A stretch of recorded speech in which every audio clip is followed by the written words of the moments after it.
Hello बच्चों। आज हम सेक पेपर से सेम 1, 2, 3 तीनों के लिए मैं एक सजेशन टाइप का लाई हूँ, जो कि आप लोग अगर इसको अच्छी तरह से सुनेंगे और समझेंगे तो 70% जो आपका क्वेश्चन जो है यहीं से आ जाएगा। ठीक है, तो आप लोग ध्यान से सुनिएगा, और अगर स्क्रीन इसका शॉट भी लेना होगा, इसका फ़ोटो भी लेना होगा तो आप लोग ले सकते हैं, और उसको कॉपी में लिख लीजिए अच्छी तरह से। एक फेयर कॉपी बना लीजिए और उसका स्क्रीनशॉट लेकर उसमें लिखते रहिए। सबसे पहले आप ध्यान से सुनिए, उसके बाद फिर लिखना होगा। और आपका जो एग्ज़ाम अभी है सेक पेपर का, उसके लिए बहुत ही इम्पोर्टेंट होगा। आप लोग इसको ज़रूर से ज़रूर इस सजेशन को आप लोग पढ़िएगा और याद करिएगा। आपका 60 से 70% क्वेश्चन आप लोग को यहीं से मिल जाएगा। तो पहले यहाँ पर देखिए क्वेश्चन है, आलोचनात्मक टाइप का है, जो कि 12 नंबर का रहेगा और 3 क्वेश्चन आपको करना होगा। ठीक है, 75 मार्क्स का होता है सेक पेपर, तो इसमें आपको 3 करना होगा, जो कि 5 क्वेश्चन रहेंगे। पहला जो क्वेश्चन इसमें है मैंने दिया है, भारत में लोक साहित्य के इतिहास के बारे में आपको विस्तार से लिखना होगा। ठीक है, और दूसरा है हिंदी लोक नाट्य की प्रमुख परंपरा को वर्णन करना है। तीसरा है लोक साहित्य की परिभाषा देते हुए उसके प्रमुख प्रकारों का परिचय देना होगा। चौथा है लोक नाट्य की परिभाषा लिखते हुए विदेशिया और नौटंकी के स्वरूप पर प्रकाश डालना है। पांचवा है लोक नृत्य की प्रमुख अवधारणा को बताना होगा। ठीक है, तो 5 क्वेश्चन में से आप लोग अगर 3 भी इसमें से 3 क्वेश्चन आपको मिल जाएगा इसमें से। ठीक है, तो ये अगर पढ़िएगा तो आपको 100% मिलना ही है। और उसका आंसर भी मैंने यहाँ पर नीचे करके दे दिया है। पहले मैंने क्वेश्चन बना दिया है, उसके बाद सब एक एक करके आंसर होगा। फिर यहाँ पर देखिए टिप्पणी भी आएगा आप लोग का। टिप्पणी में यहाँ पर चंद्रावली लोक कथा है, संस्कार गीत है, व्रत गीत है, निहावली गीत है, श्रम गीत है, अंधविश्वास, ये सारे टिप्पणी है। लास्ट में आता है वस्तुनिष्ठ, जो कि एक एक नंबर का रहेगा क्वेश्चन। यक्षगान किस राज्य का लोक नाट्य है, लोकोक्ति का अर्थ बताना है, अंधों में कान्हा राजा, फाग किस ऋतु में गाया जाता है, बाउल गान किस क्षेत्र का लोकगीत है, बिहू किस राज्य का लोक नृत्य है, कथक किस राज्य का लोक नृत्य है, मोहरे का अर्थ बताना है, नाच न जाने आंगन टेढ़ा, घोड़े बेचकर सोना, मुहारा का अर्थ लिखना है। तो आपको इस तरह के वस्तुनिष्ठ क्वेश्चन रहेंगे, जो कि एक एक नंबर का रहेगा, 9 क्वेश्चन रहेगा। अब देखिए, जो मैंने पहले बताया था आलोचनात्मक प्रश्न, उसके सारे एक एक करके आंसर देख लीजिए आप लोग। भारत में लोक साहित्य का इतिहास। भारत में लोक साहित्य का इतिहास अत्यंत प्राचीन और समृद्ध है। लोक साहित्य वह साहित्य है जो मूल जुबानी परंपरा के माध्यम से पीढ़ी दर पीढ़ी संचारित होता रहा है। यह साहित्य सामाजिक जीवन, धार्मिक आस्थाओं, रीति रिवाजों, लोक काव्यों, गीतों, कथाओं, पहेलियों, मिथकों, लोक नृत्यों एवं नाट्यों में प्रकट होता है। भारत में विभिन्न भाषाओं और क्षेत्रों में लोक साहित्य का विकास हुआ है, जिसमें रामायण, महाभारत जैसे महाकाव्यों के लोक संस्करण, परंपरा आधारित काव्य, जादू टोने की कहानियाँ और लोकगीत प्रमुख है। यह साहित्य जनजीवन की भावनाओं, आशाओं और संघर्षों का सजीव दर्पण है। अब यहाँ पर है हिंदी लोक नाट्य की प्रमुख परंपरा के बारे में जानेंगे। हिंदी लोक नाट्य की प्रमुख परंपराओं में नौटंकी, रामलीला, रासलीला, खजरी, खजरी गीत होता है, बिथिया, वीर जल्प और भांगड़ा शामिल है। नौटंकी और खजरी परंपराएं मुख्यतः उत्तर भारत के ग्रामीण क्षेत्रों में बहुत लोकप्रिय रही है, मतलब गांव में, और इनमें गीत, नृत्य व संवाद के माध्यम से सामाजिक, धार्मिक व ऐतिहासिक कथाएं प्रस्तुत की जाती हैं। ये परंपराएं दर्शकों को मनोरंजन के साथ साथ संदेश भी देती हैं। लोक साहित्य की परिभाषा एवं उसके प्रमुख प्रकार को पढ़ेंगे। लोक साहित्य की परिभाषा क्या है? लोक साहित्य वह साहित्य है जो जनमानस की सांस्कृतिक, सामाजिक और धार्मिक परंपराओं का प्रतीक होता है और जो मुंह से मुंह तक परंपरागत रूप से चलता है। इसके प्रमुख प्रकार है लोक कथा, लोकगीत, लोक नाटक, लोक नृत्य, कहावतें, मुहावरे, पहेलियाँ, संस्कार गीत, श्रम गीत, व्रत गीत आदि। अब आएगा लोक नाट्य की परिभाषा तथा विदेशिया और नौटंकी लोक नाट्य वह नाट्य कला है जो ग्रामीण या क्षेत्रीय लोगों के बीच अपनी मौखिक और अभिनय परंपरा के माध्यम से लोकप्रिय होती है। विदेशिया और नौटंकी हिंदी लोक नाट्य की प्रमुख विधाएं हैं। विदेशिया बिहार क्षेत्र का गीतात्मक नाट्य है जिसमें सामाजिक जीवन की सच्चाइयाँ, व्यथा और क्रूर वास्तविकता को दिखाया जाता है। नौटंकी उत्तर भारत में प्रचलित है। यह रंगीन नाट्य है जिसमें नृत्य, गीत और संवाद का मेल होता है तथा यह मुख्यतः मनोरंजन के लिए होता है। लोक नृत्य की प्रमुख अवधारणा। लोक नृत्य वह नृत्य होता है जो किसी क्षेत्र के समाज की परंपराओं, रीति रिवाजों, उत्सवों और सांस्कृतिक जीवन से जुड़ा होता है। यह आमतौर पर सामूहिक रूप में होता है और इसमें पारंपरिक संगीत व परिधान का प्रयोग होता है। लोक नृत्य सामाजिक जीवन के विभिन्न पहलुओं को दर्शाता है और समुदाय की पहचान का महत्वपूर्ण हिस्सा होता है। तो हमने इस तरह करके ज़्यादा लंबा लंबा नहीं है, तो अभी इसमें छोटा छोटा है, उसके बाद हम फिर और नीचे देते जाएंगे। आप उसको पढ़िएगा, सब मिलाकर उसमें आप लोग लिखिएगा तो क्वेश्चन कंप्लीट हो जाएगा। तो आते हैं हम टिप्पणी के बारे में। आप लोग को टिप्पणी इतना ही लिखना होगा, 5-5 नंबर का टिप्पणी रहेगा। चंद्रावली लोक कथा मधुबनी क्षेत्र की प्रसिद्ध लोक कथा जो धार्मिक और सांस्कृतिक कथाओं पर आधारित होती है। संस्कार गीत धार्मिक और सामाजिक संस्कारों के अवसर पर गाए जाने वाले गीत जो संस्कारों की महत्ता और परंपरा को दर्शाते हैं। व्रत गीत हिंदू व्रतों के दौरान गाए जाने वाले गीत जो व्रत की कथा और विधि और महत्व को दर्शाते हैं। न्यायालय गीत लोक जीवन की दैनिक गतिविधियों और सामाजिक घटनाओं पर आधारित गीत होती है। श्रम गीत कामकाज और मेहनत को महत्व देते हुए गाए जाने वाले गीत मुख्यतः किसानों मजदूरों के बीच प्रचलित है। अंधविश्वास समाज में फैली ऐसी धारणाएं या विश्वास जो किसी तथ्य या तार्किक प्रमाण के बिना प्रचलित होती है, उसको हम अंधविश्वास कहते हैं। अब आगे वस्तुनिष्ठ प्रश्नों के उत्तर देखिए। यक्षगान किस राज्य का लोकनाट्य है? यह है कर्नाटक। लोकोक्ति अंधों में काना राजा का अर्थ होता है ऐसा व्यक्ति जो अपने दोषों को न देखकर दूसरों की आलोचना करता है। तीसरा आ गया फाग किस ऋतु में गाया जाता है? वसंत ऋतु में। बाउल गान किस क्षेत्र का लोकगीत है? बंगाल क्षेत्र में। बिहू किस राज्य का लोक नृत्य है? असम। यह असम का प्रमुख लोक नृत्य है। कथक किस राज्य का लोक नृत्य है? उत्तर प्रदेश। यह शास्त्रीय नृत्य भी है। मोहरे का अर्थ बताना है नाच न जाने आंगन टेढ़ा। जो व्यक्ति किसी काम में अक्षम हो वह दूसरों या परिस्थितियों को दोष देता है। मुहावरे घोड़े बेचकर सोना का अर्थ लिखना है बिना सोचे समझे किसी चीज का गलत इस्तेमाल या नुकसान करना। भारत के लोक साहित्य का इतिहास। भारत के लोक साहित्य का इतिहास बहुत प्राचीन और समृद्ध है। लोक साहित्य वह साहित्य है जो जनमानस की सांस्कृतिक, सामाजिक और धार्मिक परंपराओं का दर्पण होता है। यह साहित्य मौखिक परंपरा के माध्यम से पीढ़ी दर पीढ़ी संचारित होता आया है। भारत के विभिन्न क्षेत्रों की भाषाओं, रीति रिवाजों और जीवन के प्रतिबिंब के रूप में लोक साहित्य विकसित हुआ है। लोक साहित्य में जनजीवन के भाव, सामाजिक मान्यताएं, धार्मिक आस्थाएं, रीति रिवाज, संस्कार, लोकगीत, लोक कथा, लोक नाटक, लोक नृत्य आदि शामिल है। यह साहित्य समाज के निहित तत्वों का प्रतिनिधित्व करता है और इतिहास, संस्कृति से जुड़ा होता है।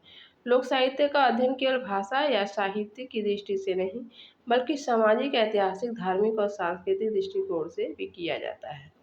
इतिहासकार यह मानते हैं कि लोक साहित्य हमें समाज की उस युग की जानकारी देता है जो लिखित इतिहास में दर्ज नहीं होती। लोक कथाएं, लोकगीत और लोक गाथाएं उस युग के लोगों के जीवन, संघर्ष और संस्कृति की जीवन तस्वीर प्रस्तुत करती हैं।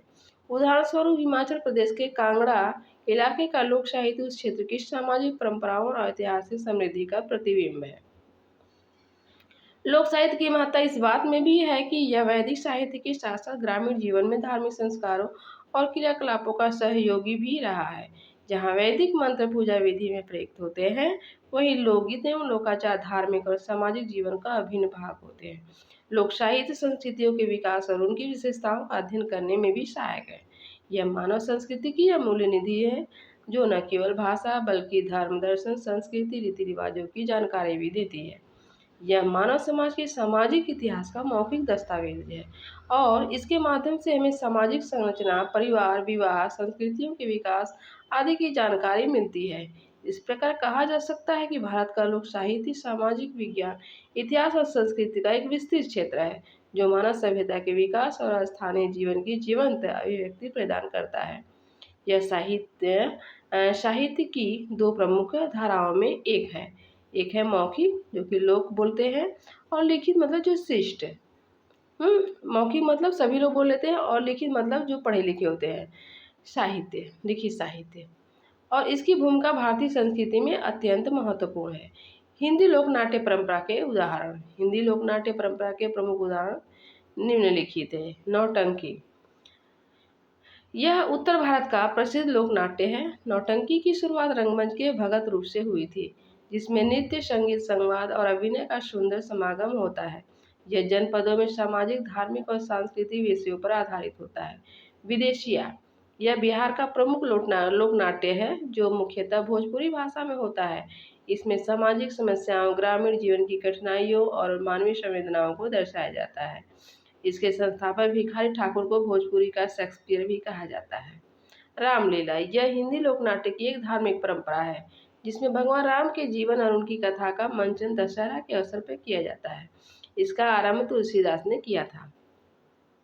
रासलीला, यह मुख्यतः ब्रज क्षेत्र का लोक नाट्य है, जिसमें कृष्ण और राधा की लीलाओं का नाट्य रूप में प्रस्तुतिकरण होता है। स्वांग, यह लोक नाट्य पंजाब, हरियाणा, राजस्थान और उत्तर प्रदेश के ग्रामीण क्षेत्रों में प्रसिद्ध है, जिसमें भावनात्मक संवाद और लोक संस्कृति का संगम होता है। यात्रा या जात्रा जिसको बोलते हैं, बहुत लोग यात्रा भी बोलते हैं यात्रा को। पूर्वी भारत का धार्मिक लोक नाट्य है, जिसमें धार्मिक कथाओं का संगीत और नाटक के माध्यम से प्रदर्शन होता है। तमाशा, महाराष्ट्र का लोक नाट्य है, जिसमें नृत्य, गीत, रंगीन पोशाक और हास्यपूर्ण अंश होते हैं। तमाशा, इस प्रकार हिंदी लोक नाट्य परंपरा विविध और समृद्ध है, जिसमें सामाजिक, धार्मिक और सांस्कृतिक मुद्दे रंगीन मंचीय रूप में दर्शाए जाते हैं। ये लोक नाट्य ग्रामीण जीवन और उसकी समस्याओं तथा रीति रिवाजों को जीवंत रूप से प्रस्तुत करते हैं। विदेशिया और नौटंकी का स्वरूप। विदेशिया भोजपुरी लोक नाट्य की एक प्रमुख शैली है, जिसकी रचना भिखारी ठाकुर ने की। यह नाटक भोजपुरी समाज की सामाजिक और आर्थिक समस्याओं को दर्शाता है, विशेषकर उन परिवारों की व्यथा जो परदेशी मजदूरों के कारण बिछड़ जाते हैं। विदेशिया का स्वभाव सामाजिक त्रासदी और करुणा से परिपूर्ण होता है, जिसमें पात्रों के संवाद काव्यात्मक होते हैं और लोक संस्कृति की अनूठी प्रस्तुति होती है। इसमें मंगलाचरण सूत्रधार मतलब कथावाचक की भूमिका होती है, जो कथा के प्रवाह को संचालित करता है। विदेशिया का अभिनय सहज सरल होता है, जिसमें पात्रों के नाम उनके व्यवहार और गुणों के अनुसार होते हैं। यह नाटक भोजपुरी जीवन, संस्कृति और परंपरा का दस्तावेज माना जाता है। नौटंकी, नौटंकी उत्तर भारत की प्रसिद्ध लोक नाट्य शैली है, जिसमें संगीत, नृत्य, संवाद और हास्य का समन्वय होता है। यह पारंपरिक रंगमंच कहलाती है, जिसमें लोक जीवन की कहानियों, ऐतिहासिक या धार्मिक विषयों को मंचित किया जाता है। नौटंकी का स्वरूप रंगीन और व्यवहारिक होता है, जिसमें पात्र कई भूमिकाएं निभाते हैं और संवाद सरल होते हैं। यह लोक मनोरंजन के लिए होती है, साथ ही समाज के विभिन्न पक्षों पर कटाक्ष और संदेश भी देती है। नौटंकी में गीतों और नृत्यों का विशेष स्थान होता है, जो दर्शकों को आकर्षित करता है। संक्षेप में, विदेशी सामाजिक यथार्थ और करुणा का रंगमंच है, जबकि नौटंकी रंगीन, जीवंत और मनोरंजक लोक नाट्य विधा है।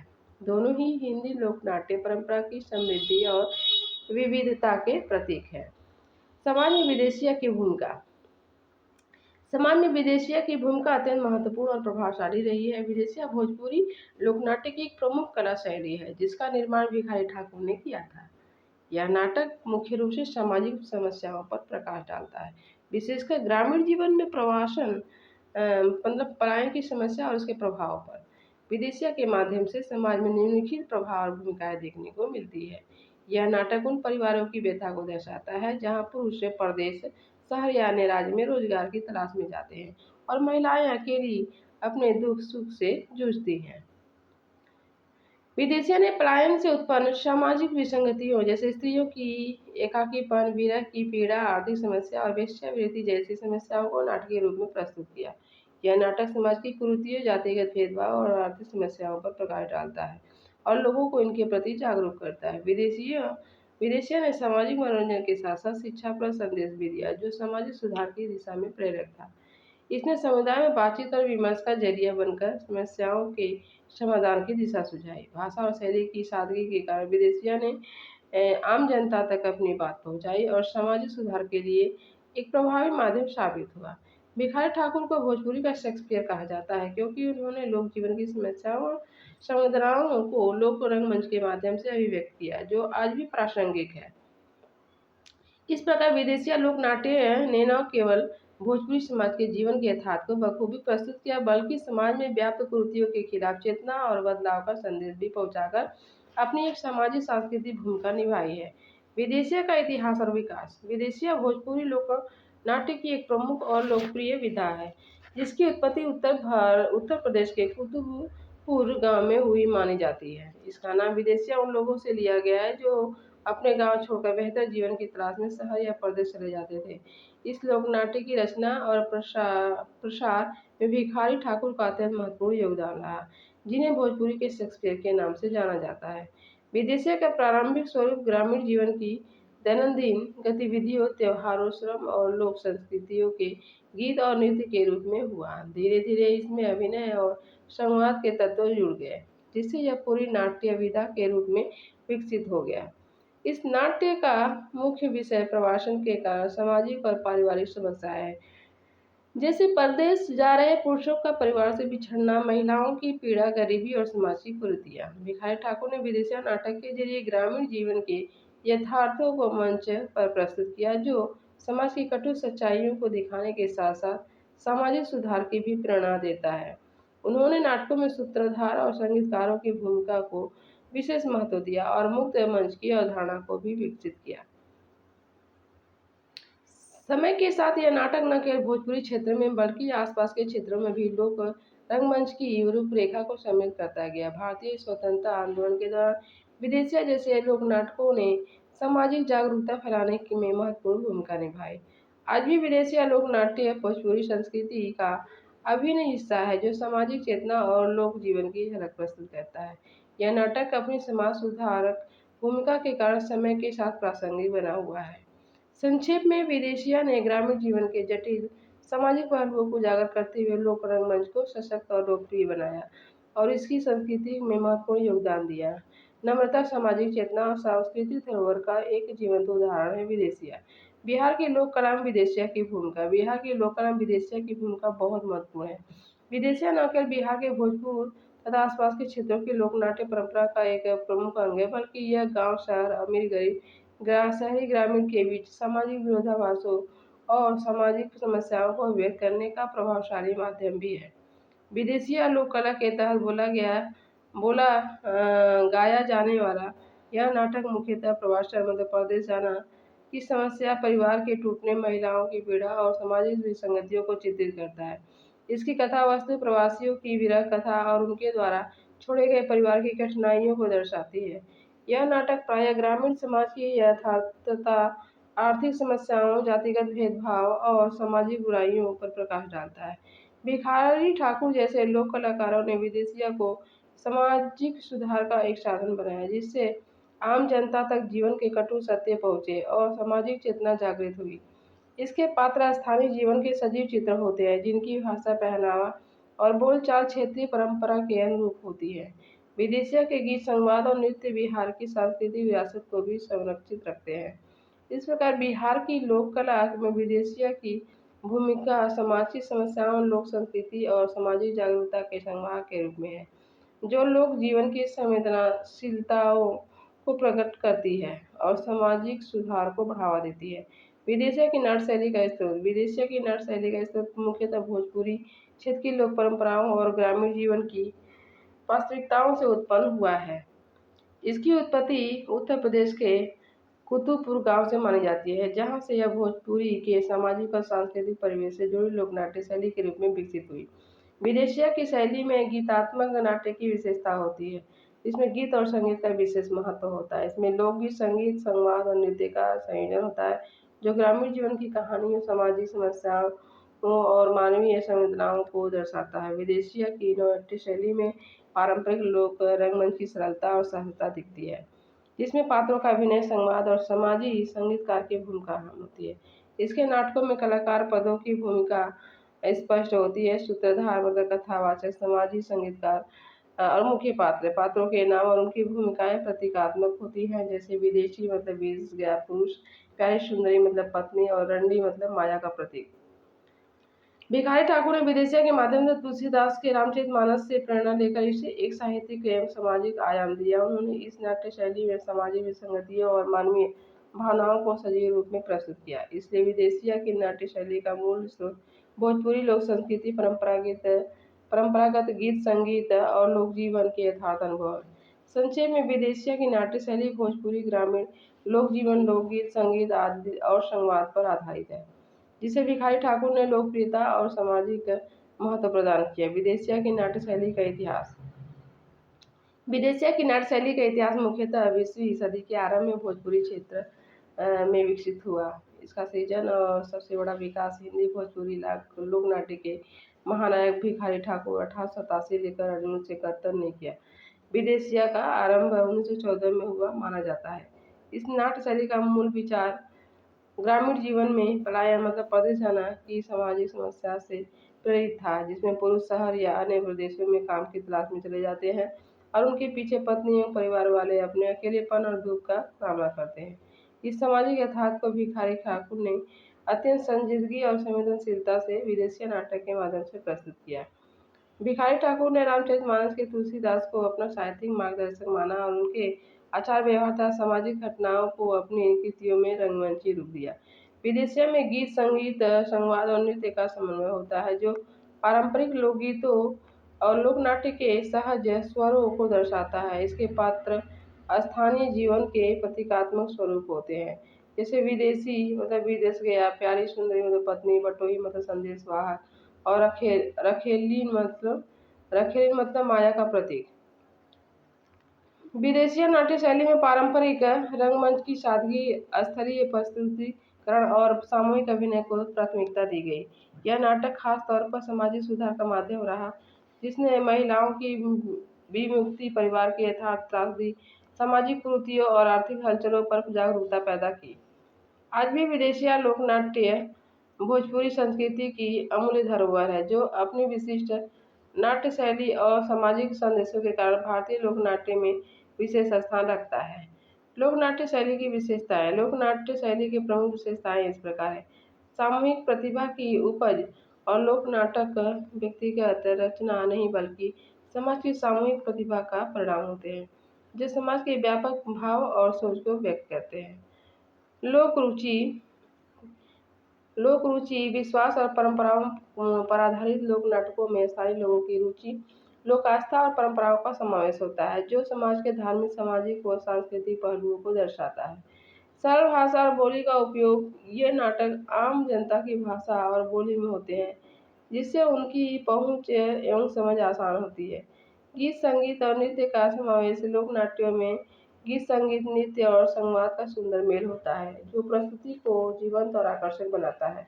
मंचन। खुले स्थानों पर ये नाटक आमतौर पर खुले स्थानों में जैसे गांव का चौपाल, मंदिर का आंगन या सार्वजनिक स्तर पर प्रस्तुत किए जाते हैं।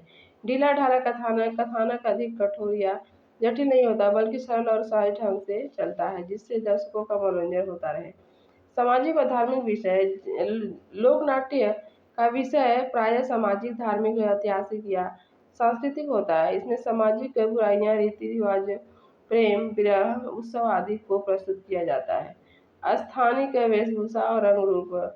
पात्र स्थानीय संस्कृति के अनुसार वेशभूषा अपनाते हैं, जो उस क्षेत्र की सांस्कृतिक झलक प्रस्तुत करता है। विदूषक की भूमिका। अनेक लोक नाटकों में विदूषक पात्र मनोरंजन के साथ साथ समाज की विसंगतियों पर व्यंग्यात्मक टिप्पणी करता है।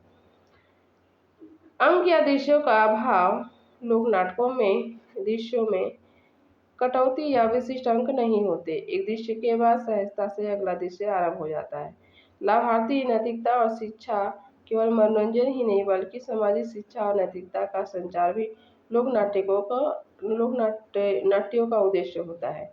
स्थानीय सामुदायिक सहभागिता, दर्शक भी प्रस्तुति के दौरान कभी कभी भाग लेते हैं, जो नाटक को जीवंत बनाता है।